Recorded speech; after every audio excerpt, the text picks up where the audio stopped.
welcome today. Thanks for being patiently waiting.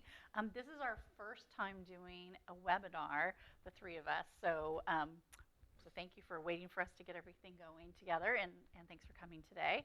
So I'm Carla Rockhold, and I'm with the Career Development Center, and over here is Claire Wu, and she is also with the Career Development Center, and over here is Amanda Cordes, also with the Career Development Center. Claire works with College of Public Health and Human Sciences, as well as College of Science, and Amanda works for the College of Engineering as a career advisor, and then I'm with the College of Liberal Arts and the College of Education.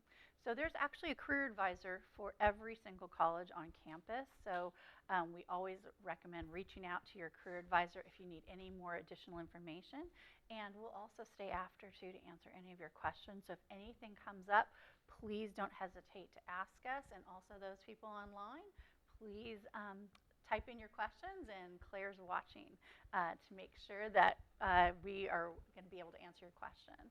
So today we're going to be talking about I still need a job, and how do I go about doing that? And I like to think, let's see, is this thing working? Little advancer is not working on this thing. Sorry, everyone, just bear with me. Let's see if it's even on. He turned it on. Can you see it working? Oh, next. I'll just say next. All right. So I like to think about finding a job as like going fishing. Okay, so I like to equate the two because there's so many similarities between the two. And I thought in the summer months, a lot of people are out fishing and enjoying the outdoors. We'll talk about it in that regard. So finding a job in fishing, conducting a successful fishing trip, and finding a job search both take time. Okay, you just don't decide, hey, I'm just going to grab a pole. Sometimes you just say, hey, I'm going to grab a pole and just go see what I catch. That's a totally great strategy too. But a lot of times you're going to be thinking about this process. And fewer, more targeted efforts are usually better than just casting a line 100 times and just hoping for the best. And networking and learning from experts is crucial. 80 to 85% of all jobs are gotten through networking opportunities.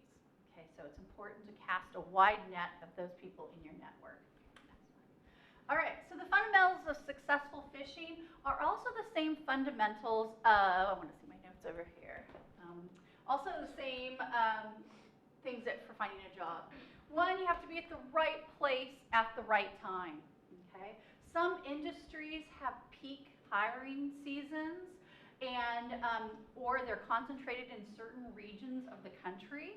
So oftentimes when students come see me to talk about, you know, how's my major going to align with the jobs that I'm seeking, I always say, well, where do you want to live? Okay, what kind of area, location do you want to live in? Because that's going to really dictate what kinds of jobs are going to be available in those regions. You also need to study industry maps. There's maps out there that tell you where key industries are located in the United States and throughout the world. So you need to know where the right place is that you need to be and the time of year that those industries are hiring. The second thing is you need to change your hooks and your bait when the fish aren't biting. Okay, so if you're sending out a lot of resumes and you're not getting any calls for phone interviews, or you need to change your resume, okay, because it's obviously not attracting the fish that you're looking for to catch. So it's okay to change your resume. There's lots of different styles of resumes. Every industry has specific resume styles that they prefer, and finding out what those are is sometimes can be challenging, but it's definitely worth the effort. I took some students last year over to PGE in Portland, and they said that they really prefer resumes with photos on them. Now that's not an industry standard, and I was really surprised by that, but knowing that little nuanced preference by an employer can help you set yourself apart from other job seekers. So for them, they like resumes with pictures, but that's not what most employers want. So an important thing to do is to network with people that already work at the company, maybe have positions that you're looking for, and say, hey, I know that you're working there. What kind of resume did you send them? Or have you ever been on a hiring committee or heard about people on a hiring committee for that company? What kinds of things are they looking for on the resume? So I make sure that I include those on mine. Okay, so everybody has their own unique things they're looking for. The third thing is find a guide with local knowledge. Okay, so just like if you want to go bass fishing, you want to find somebody who knows where's the best bass bass fishing hole in the region. You need to ask somebody. So again, networking, finding out from people where those jobs lie is really important. And again, you can use LinkedIn, you can do informational interviews with people that work at the company to find out that insider information. Glassdoor is an excellent resource for doing research on companies and organizations that you might want to work for. So those are all some options. Let's put down to pull the things up. Oh, nope, back to the other one. Sorry. The next thing, so she can't see the slide. It's also important, as number 4, to keep records and track your successes and failures.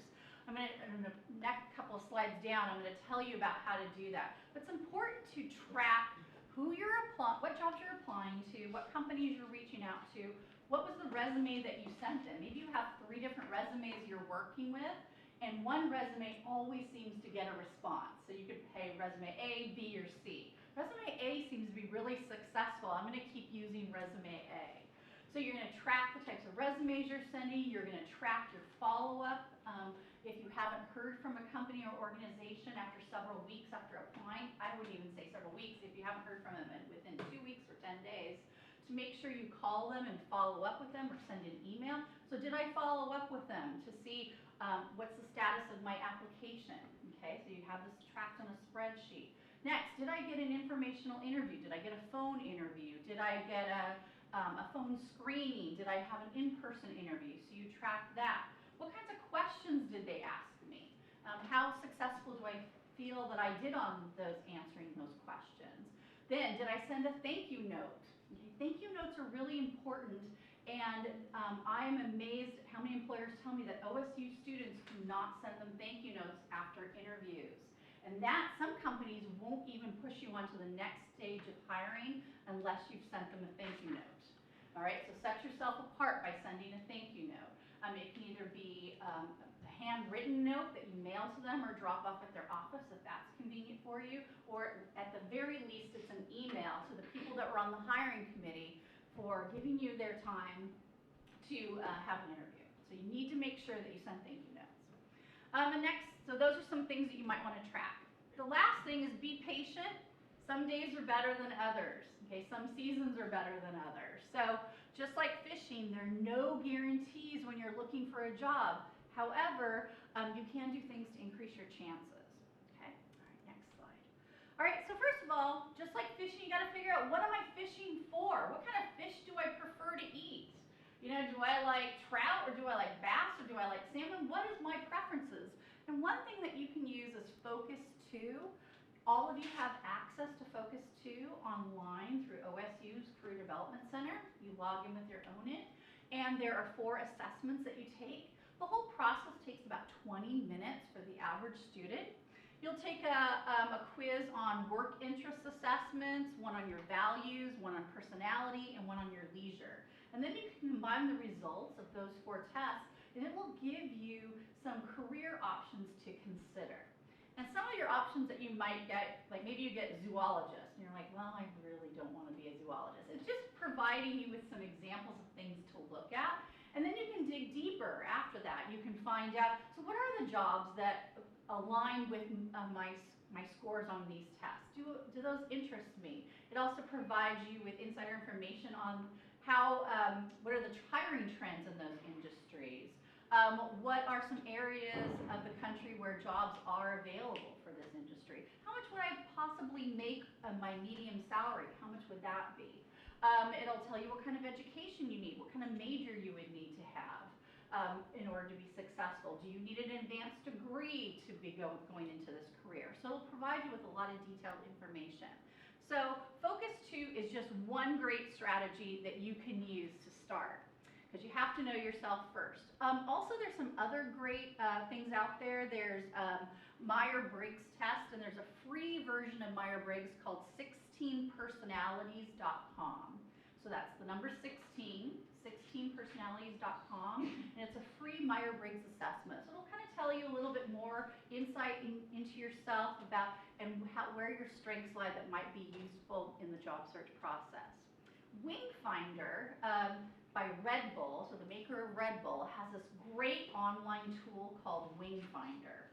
and it's a personality assessment. This one takes 30 minutes to take, and I recommend not being distracted when you take it. I took it, and there's some math problems on there, and there's some logic problems, and people were walking in and out of my office. I'm like, wait, stop, I'm trying to take this test. And if you get distracted and you get timed out of it, it's really hard to log back in. So that's just from my personal experience. So Wingfinder is an excellent tool. Again, it's 30 minutes. Probably want to have some scratch paper and a pen or pencil handy when you're taking the assessment. But it comes back with a 9-page document all about you, which I think is great. It gives you what are some of your strengths, what are your weaknesses in the job market, what would be the ideal work environment for you to be in. It also talks about how you can talk about your skills and strengths with employers in the interview process or in a cover letter. So Wingfinder by Red Bull is an excellent resource, and it's kind of a unique testing method. It does a lot of picture tests and, again, logic. I've given it to several of my students. They really enjoy it. They said it was very interesting. There's another great book out there called What Color is My Parachute? That's been around for decades, and it's a very popular book for people that are trying to get a little more in-depth knowledge about themselves and what careers align best with their unique personality. All right. Thank you. All right, so next you got to figure out where are the fish, or how can I find employers in my field? So this is a great website called BuzzFile. It's a nationwide list of employers by major, location, the size of their company, and you can create a free account, and then you can dig really deep into finding where are employers in my region, in my state, in my country that I would be interested in getting a job at.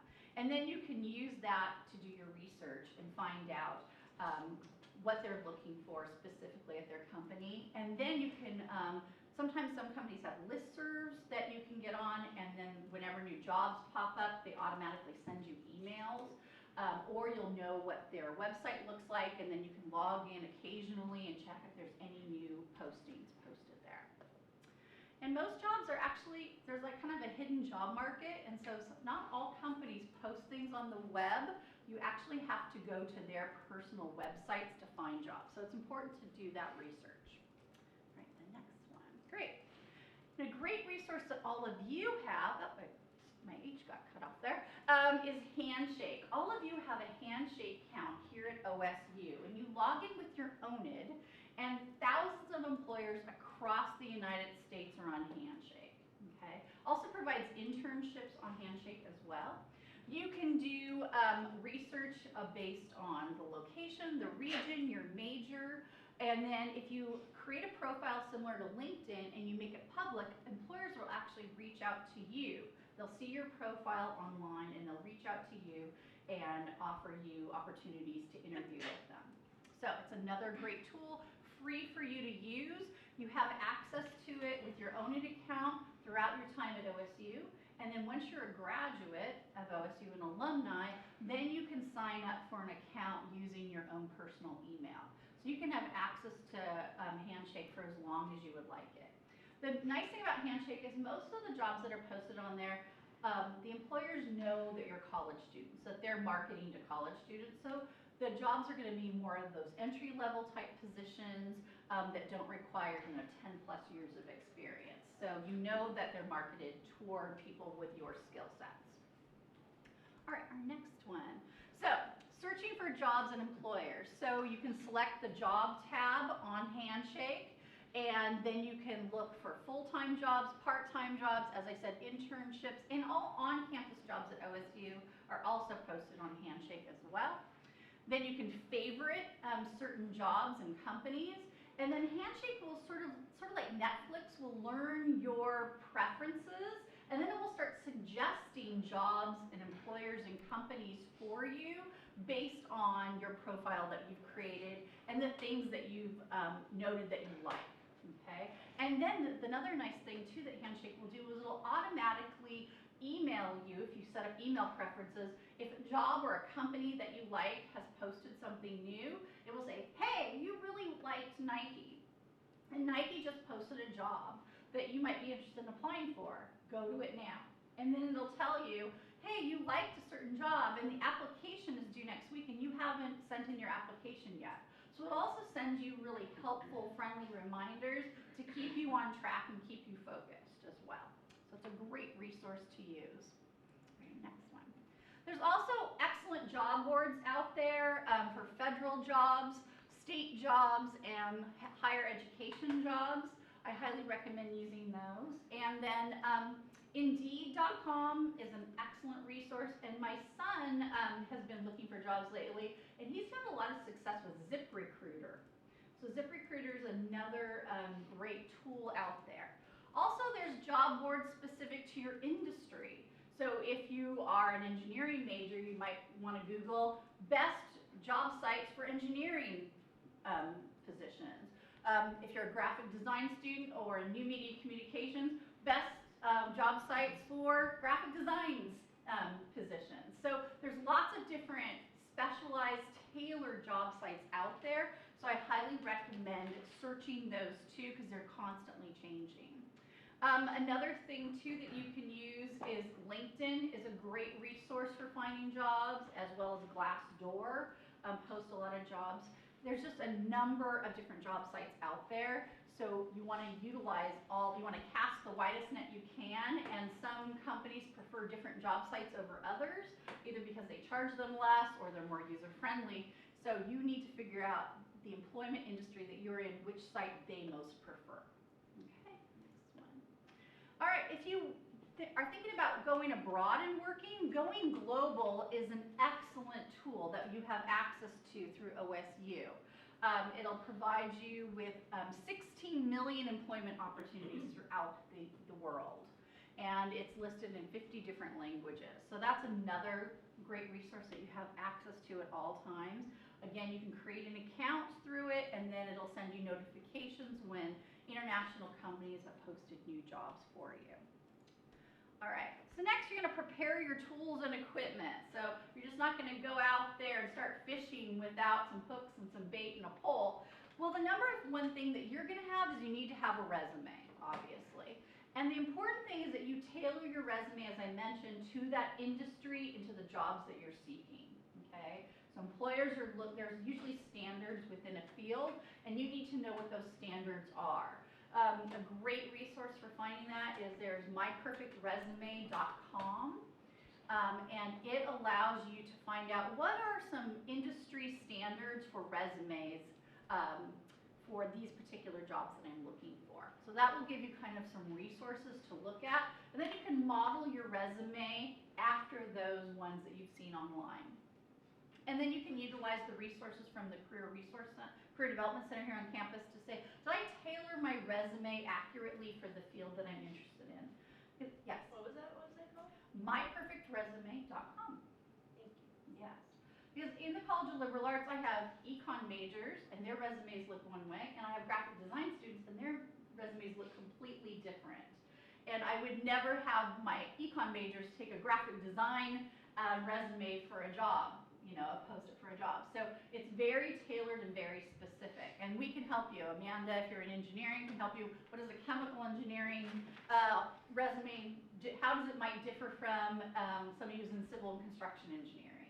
And Claire as well, public health. What does a good public health resume look like versus someone who's going into biological sciences or working in whatever field they want to do that. So it's very important that you tailor that. You need to establish some important contact information. You need to have a professional email address. So you can't have like lovescandy@gmail.com. Okay, you want to have elements of your name in it. So maybe it's the first initial of your name if you have a very common last name, first initial and last name, or have parts of your alphabet of your name in there.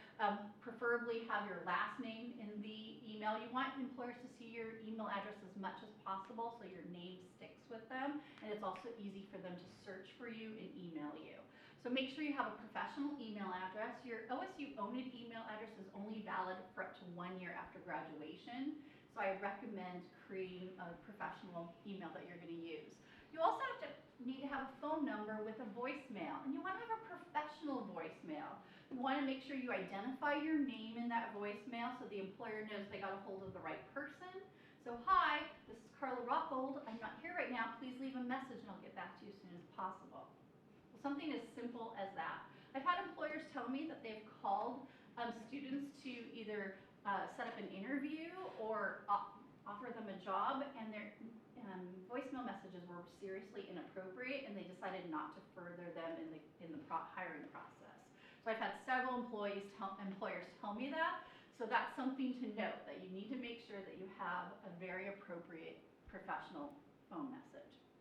You'll want to create a LinkedIn profile, and you can put your LinkedIn profile on your resume, your link to it, because LinkedIn is basically your electronic resume, and it can be seen by multiple people if you make it, your profile public. My husband's gotten his last 3 jobs from employers seeing his LinkedIn profile, and they emailed him directly and asked him to come in for an interview. So LinkedIn is a great tool. If you make your profile public, then employers will actually reach out to you and offer you positions. Handshake does the exact same thing, very similar to LinkedIn in that manner.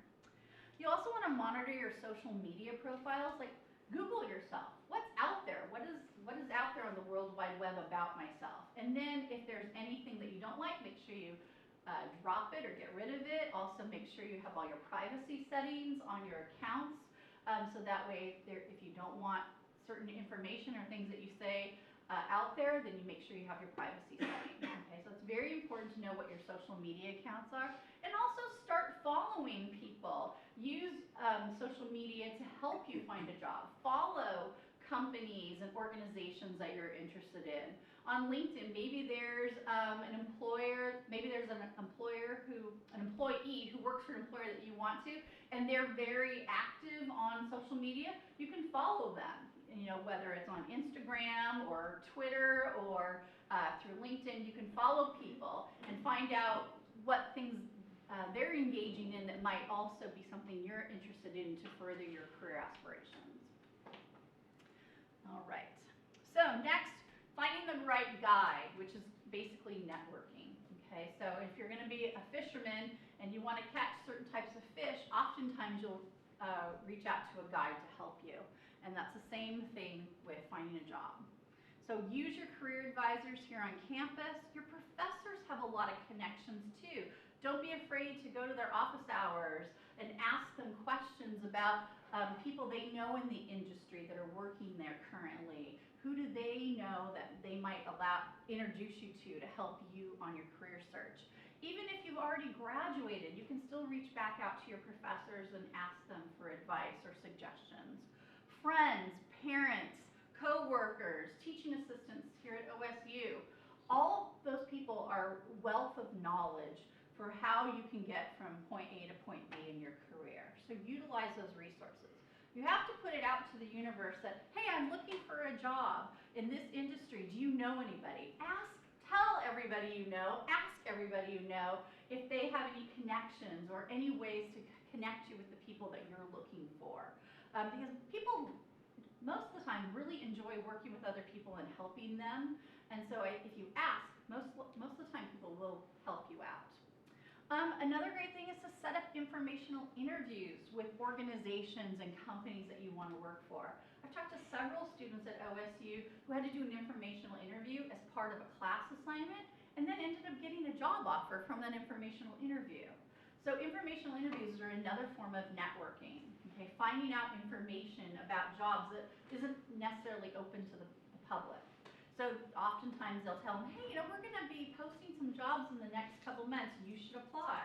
Or we really prefer these types of resumes at our company. Or these are some of the key words and phrases that you should make sure you include in your resume and cover letter. So informational interviews are going to tell you a lot of that information that you wouldn't otherwise get. And setting up an informational interview is also much more casual and much more easy because, again, people like helping other people. And 2, you're not there to ask for a job, you're just there to ask about their career, about how they got into this position, what they like about the company, what they don't like about the company, or what do they like about their career, where do they see themselves in 5 to 10 years, or how did they get there.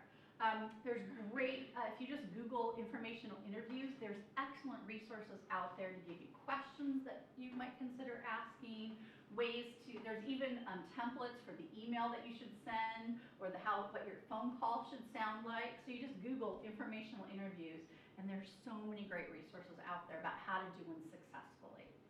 And they're a great tool for you to learn more about the industry and also connect with people for networking and potentially get a job offer down the road.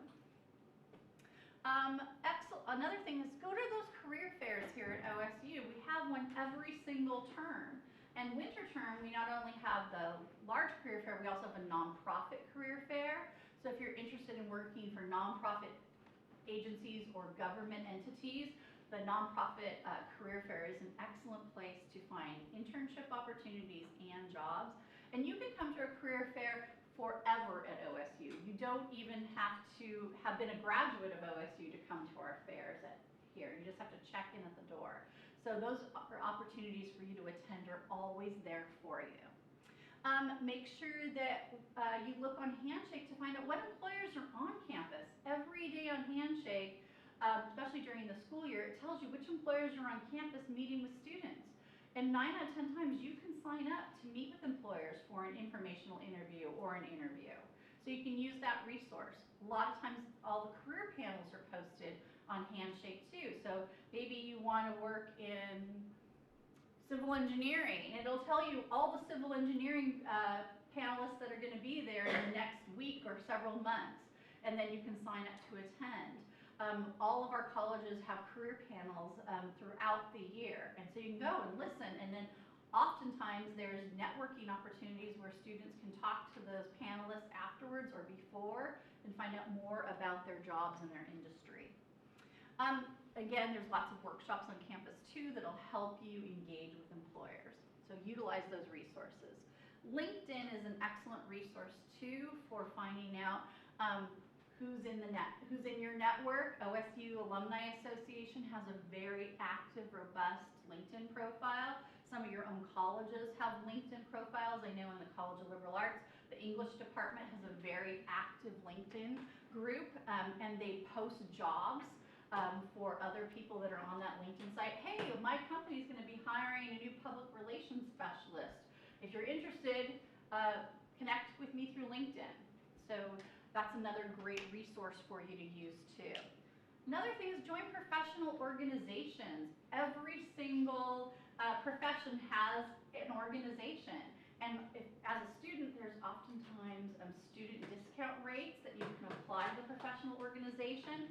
Sometimes their websites are open and you can just access them, and they post jobs, they post conferences that are coming, they post networking events that you can attend. So utilize those resources as well to help you find out more about what's going on in your industry and what are some of the hiring trends. Attend OSU alumni events. There's events throughout the United States that you can attend as an OSU alum, and you can network with those people and find out if they have any connections for those in the industry or in the corporation that you're interested in working for. OSU Alumni Association also has a website that has webinars that you can attend, has resources that you can use.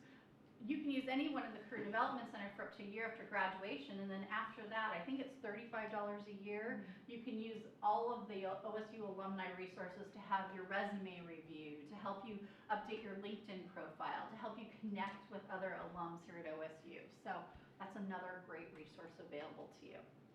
So as I mentioned, LinkedIn's the #1 networking tool in the US today and also worldwide.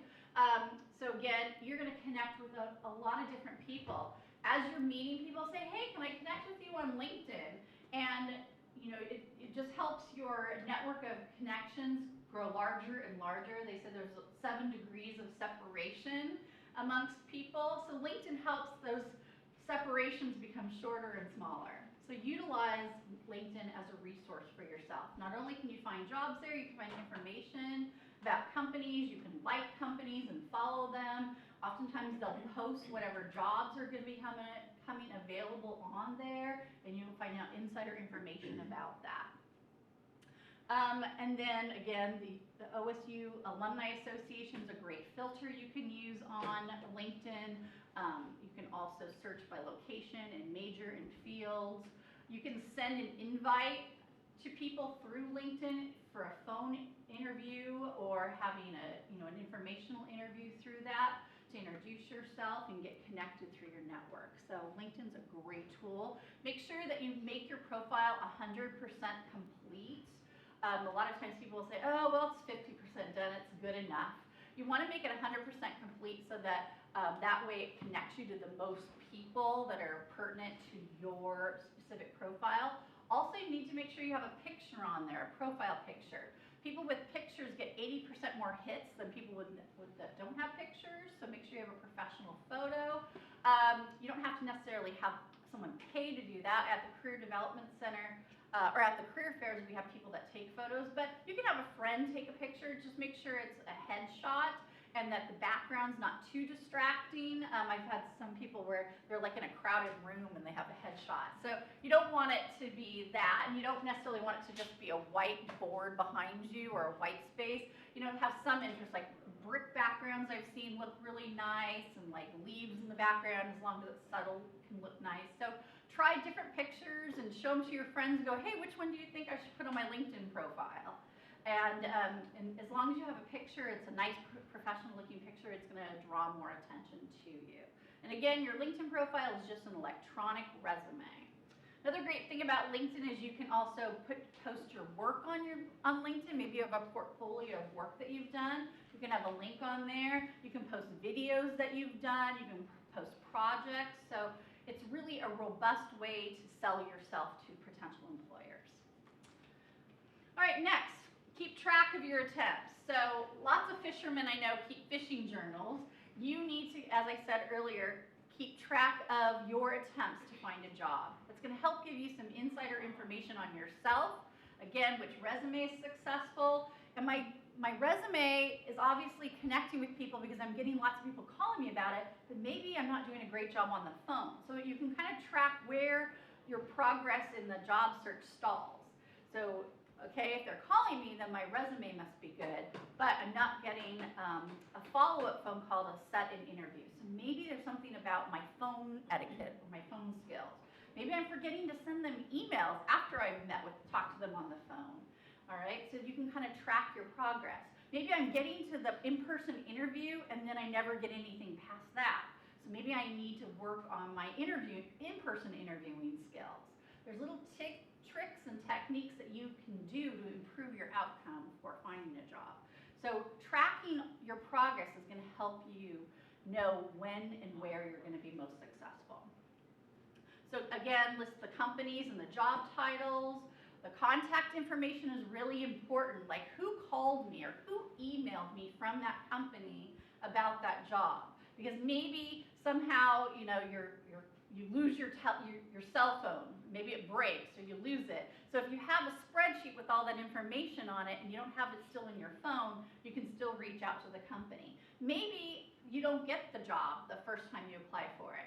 But maybe 4 months or a year down the road, they post a similar job. And you can go back to that contact information and say, hey, I just recently saw that you posted a job that's similar to the one I applied for. Could you give me some more information about it? So you'll already have a name, the number, and the email of somebody at the company that you can reach out to. You could like them on LinkedIn too and kind of follow them and find out what they're doing at the company. What's their role in the company? Are they moving up? Where did they start? Are they moving up in the company? Where are they going next?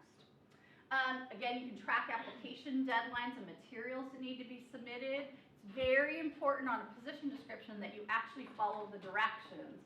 Working here at OSU, we see people apply all the time and they don't upload their documents correctly or they don't submit the right things. So it's really important if it says submit your cover letter, submit a cover letter and a resume only, so you only do that. If it says submit all of them as separate documents or all of them as one document, you have to follow those directions. If it says they don't want a cover letter, they want an essay, then make sure you don't write a cover letter, you send them an essay. And they might have writing prompts that you have to use. So you have to be very specific and read the directions very carefully and do as they say. Again, you can track your interview dates, the times, the outcomes. Maybe you interview better in the morning. Maybe you interview better in the afternoon. So you can track that. So that's when I interview in the afternoon, I always get a follow-up interview. When I interview in the morning, I don't. So maybe you just have a better natural, personal, best time of the day. And again, make sure you follow up with those thank you notes. Okay, so you can track. Did I send a thank you note? When did I send it? Who did I send it to?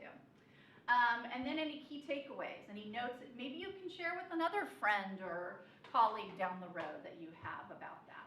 And then also keep a track of the salary information. So what do you anticipate the salary being? If you got offered the job, what did they offer? Or what did you actually get? What were you able to negotiate?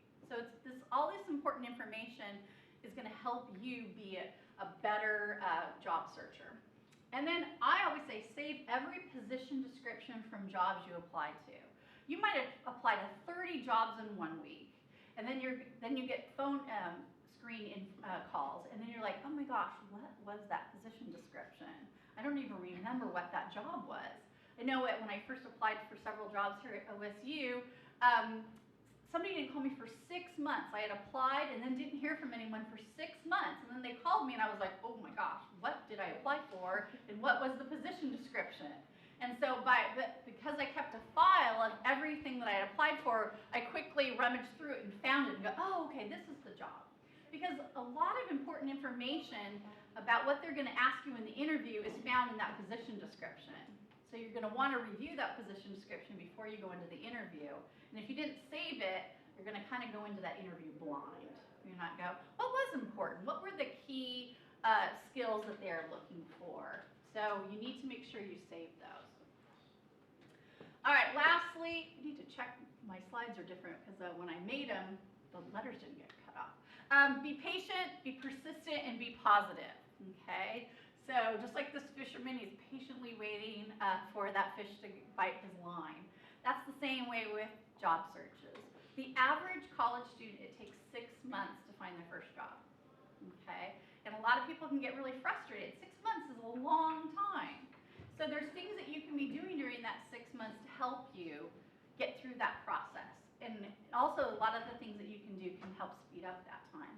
So according to Smart Recruiter, Tuesday is the best day to search for jobs.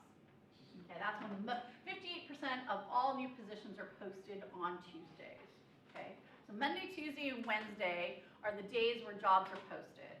Okay, and Tuesday has the highest percentage. So what you should do while you're looking for a job is make sure that every Tuesday you block out time on your calendar that you know you're going to look for jobs on key websites that you like or key corporate websites that you like. Okay, and that's Tuesday's your day. That's your search day. All right, Monday is the best day to apply for jobs, according to Smart Recruiter. They say that 30% of candidates get an interview if they apply for a job on Monday, according to their research. Okay. Saturday is the worst day. Only 16% of people who apply for jobs on Saturdays ever get interviewed.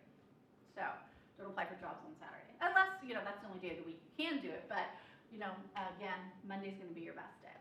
Morning interviews generally have a better success rate than afternoon interviews. But again, that can be a personal preference. Some people are just not morning people. They just can't put together 2 sentences together. So you need to know that about yourself. Am I better in the morning or better in the afternoon?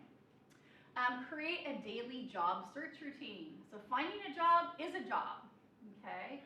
So you have to create a schedule for yourself. Tuesdays, I search for jobs. Wednesdays and Thursdays, I update my resume and my cover letter for those jobs. On Friday, I have a friend or a relative, or I upload it to VMock, which is another tool that we have here at OSU that's coming online, that you can upload your resume and get review in 20 seconds about how strong your resume is. Fridays, I'm going to upload my resume to VMock and see how it looks. And then on Monday, I'm going to submit all my application materials. Okay. So create that schedule for yourself and check in. Then while you're looking for a job, stay active. Don't stay in your room and play on your phone all day or play video games, which my child has been doing. Make sure that you're out there actively looking for a job, okay? So you can volunteer. If you're doing volunteer work, maybe in that industry or related industry, or something completely unrelated, you're going to meet people that you would have never otherwise known. You're going to make connections, you're going to network, you're going to learn some new skills. So do some volunteer work.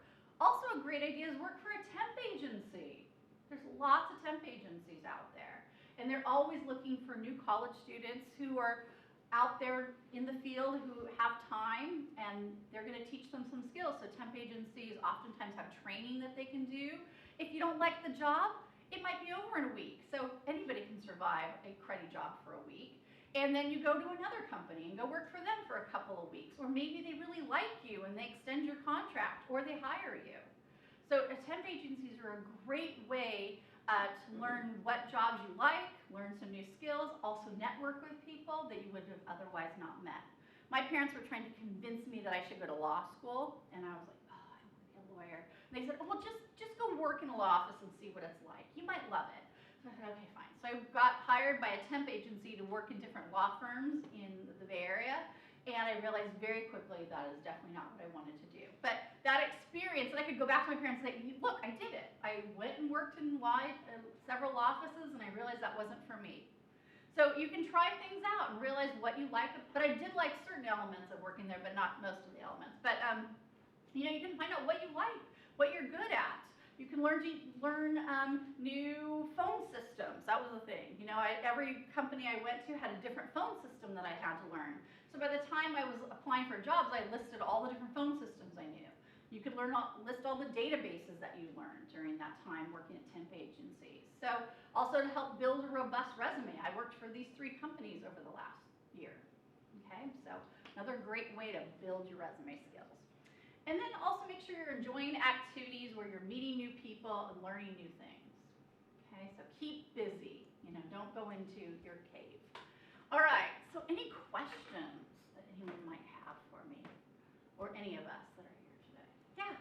How can we leverage some more creative or unusual, like extracurricular activities on our resume without it seeming unprofessional or something? Like, for instance, I used to be a dungeon master for D&D, and that really incorporates a lot of time management, coordinating a lot of people that may not be organized together, and I'm just not sure if I should just put that on there or if I should like code the skills that I learned. Well, there's 2 things you can do. One, you can have a skills section on your resume where you list management, highly organized, whatever skills you've developed from that. So you can have a skills section, and then under activities, and you can do an interest and activities section on your resume, and then you can highlight the Dungeons and Dragons. Yeah. And you know what? Yeah. Can you repeat the question? Oh, the question. I'm sorry. Can you repeat your question? How can we leverage more unusual or exotic extracurricular activities without it seeming unprofessional or weird on your resume? So how can we leverage our? I'm gonna have you repeat. Okay. I have you repeat it right. Okay. How can we leverage more unusual or exotic extracurricular activities or interests without it seeming unprofessional or odd on a resume? Perfect. And so what I said was, 1, highlight the skills in the skills section that you developed on your resume. I highly recommend most people have a skills section on their resume. And then under interests and activities, you can put the exact interest activity that you participated in. And sometimes it's the craziest thing, but you might have an interviewer who also loves Dungeons and Dragons, or the hiring manager, oh my God, that was my favorite thing. Right. And your resume is going to stand out versus other people. And they're going to actually know how important that role is in Dungeons and Dragons, and that would be a great asset or a skill to have here in this office. Okay, cool, thank you. Yeah. No, wait. Sure. Microphone. I'm looking for a job specifically in electrical engineering and computer science. Should I stay in contact with the college advisor within EECS, or should I go to the College of Engineering Career Development Center advisor? Okay, we're going to have Amanda address that. So I say use the tools that are helpful to you. So generally within like Lisbeth and Nick and all of those advisors are more focused on academics in your schedule, and so these are the classes you need to sign up for, and so they're kind of focused on well, you've graduated, now we have all of these new students, we need to sign up for classes and things like that. So if they have some resources, so if you get what you need from them, that's great. They say, log into Handshake, here are the steps, go, and you're off. You can run with that. If you're finding you want more help, that's really career specific and tailored, then you can set up an appointment with me, and we can talk through things. Also Generally, your professors. your professors, and for EECS specifically, I would recommend signing up for the school newsletter because they'll have a lot of jobs posted in there that don't get posted anywhere else.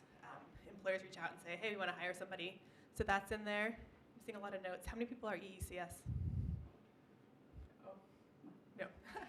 And then the EECS, they also have LinkedIn specifically for their alumni where they hire,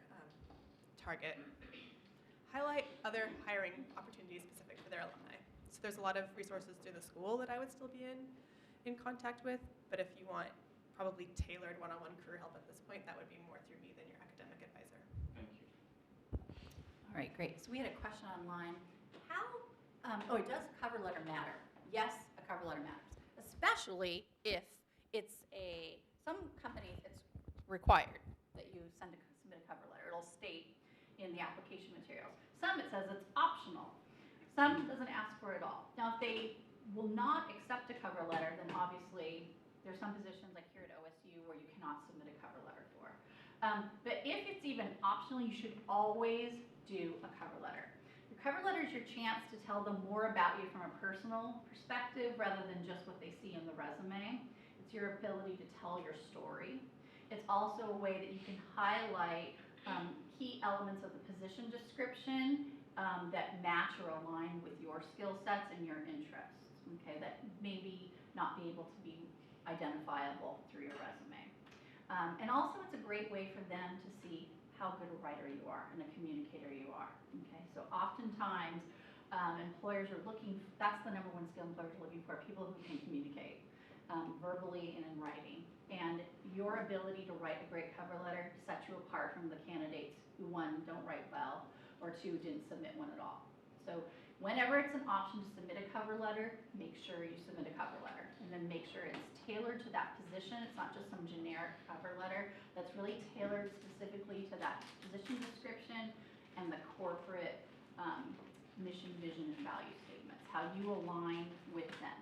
Okay, your skills, your unique interests align with what they're looking for. Okay. Yes, or So this is something, again, where the tailoring is really important. If you have the same letter and you're just copy pasting out the company name, anybody reading it can tell. And your informational interviews will really help you here too. Like Nike has told us for their recruiting, they want someone's Nike story in the cover letter. Like, what is your connection to the brand? And I wouldn't have necessarily thought about that ever in terms of general cover letter advice online, but they're saying that's really important for their company. So the more you can talk to people in your industry, you'll have insider information like that. do you have anything to share, Claire? Nope. All right. Any other questions? Yes. Oh.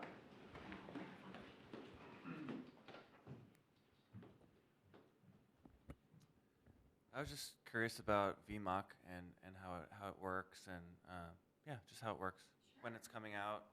Yes, well, VMOC, we did like a soft launch recently, but right now the company is having us invite students. So students that are registered for fall term will be receiving an email invitation to utilize VMOC.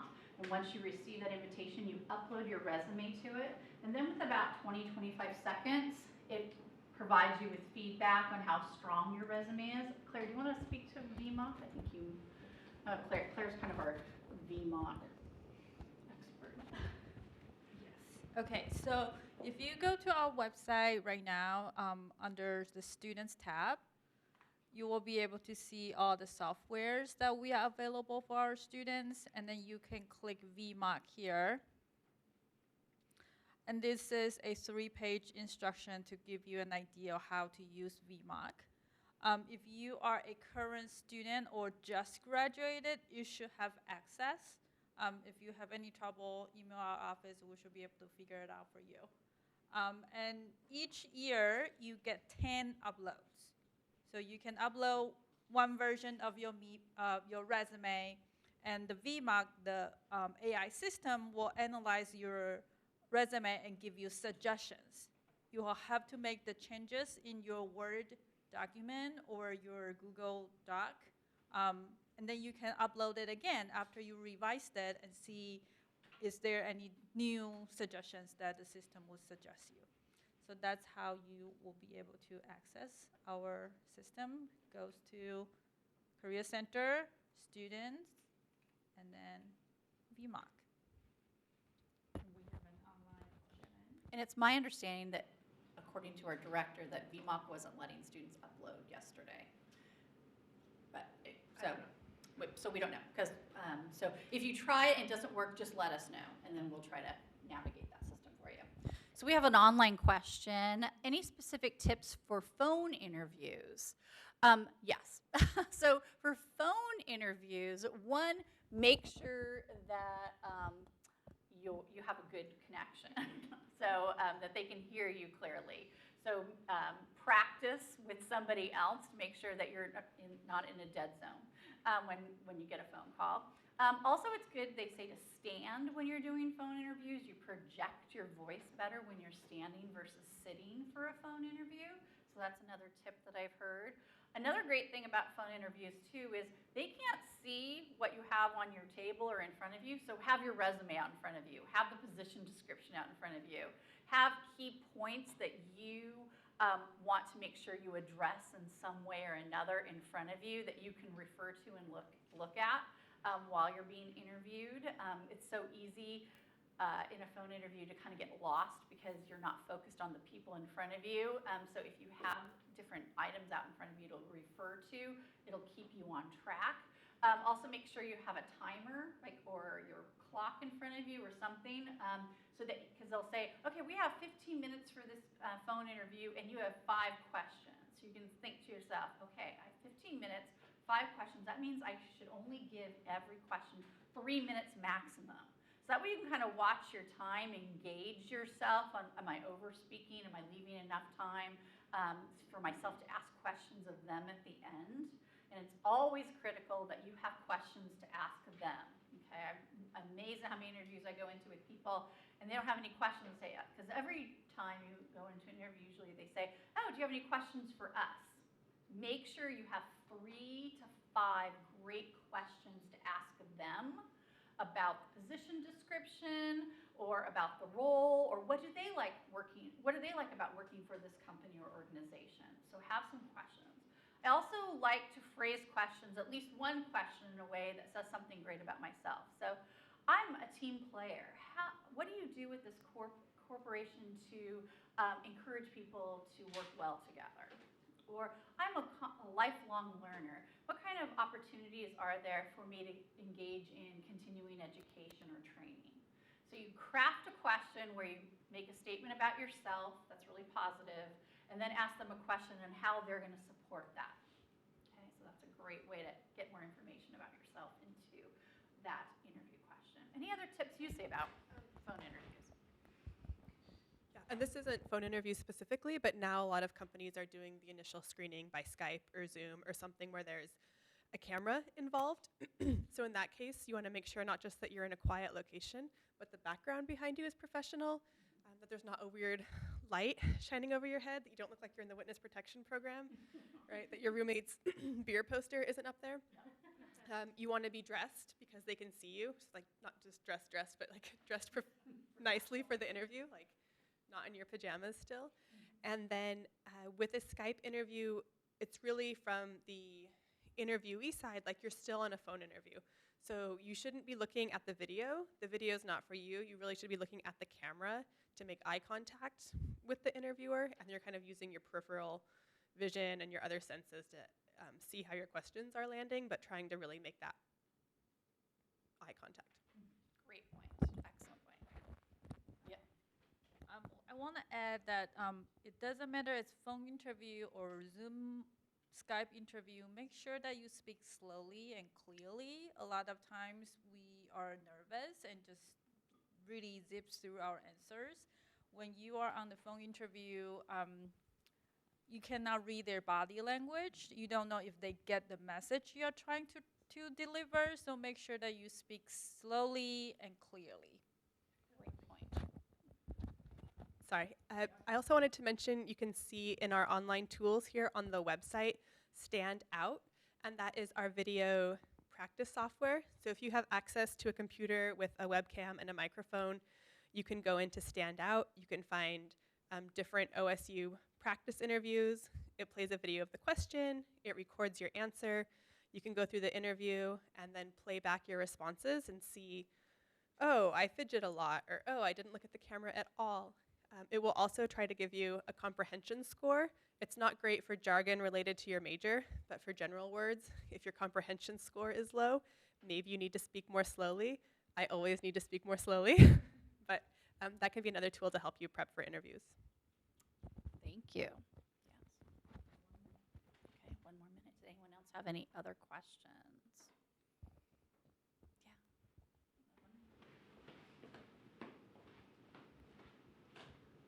So, does the Career Development Center have, I guess, do they have time to do mock interviews one-on-one? You can schedule those through email. And then, I guess, you can schedule time to go over resumes, cover letters. Okay. Yes, we can do all of those things. So I often have students that schedule appointments with me, and I just run through interview questions with them, and that would be general to their industry, and then I provide them with feedback. And this is how your answer was great, but this is how I would tailor it to be a little more specific. And I know Claire does that, Amanda does that, and Britt does that. She's another one of us. And then in the College of Business, they have people that do that too. We will be happy to review resumes, cover letters, whatever you need support with. And you can schedule an appointment with us through Handshake, your Handshake account, or if for some reason Handshake's not working well for you, you can email us, call us. We're happy to coordinate that for you. We have one last question from our online audience. Any advice for a graduate who is moved to Portland already and maybe doesn't have a big network? Great question. So again, become a volunteer. There's lots of volunteer organizations within Portland that would love to have extra people. Finding a temp job in the Portland area would be great too, to help you make connections with potential employers in your area. Alumni, yes, the Alumni Association has quite a few alumni events in the Portland region, so you can connect with alumni through LinkedIn or call the Alumni Center directly. I've done that where I had a student move to Denver, Colorado, didn't know anyone, and said, I'm really trying to find a job. I told her to call the Alumni Association. She did, and they found her some people to connect with that are OSU alums. So there's lots of people out in the OSU universe that want to help you connect with other OSU alums. That's the easiest one to connect with, but then to expand your network to find other opportunities to meet people that are not in the OSU alumni connections too. Okay, do we have any other ones? We're good? No, all right. Well, thank you again for spending your time with us today. Again, if you have any more questions or concerns or questions, please don't hesitate to reach out to any of us for help. Thanks.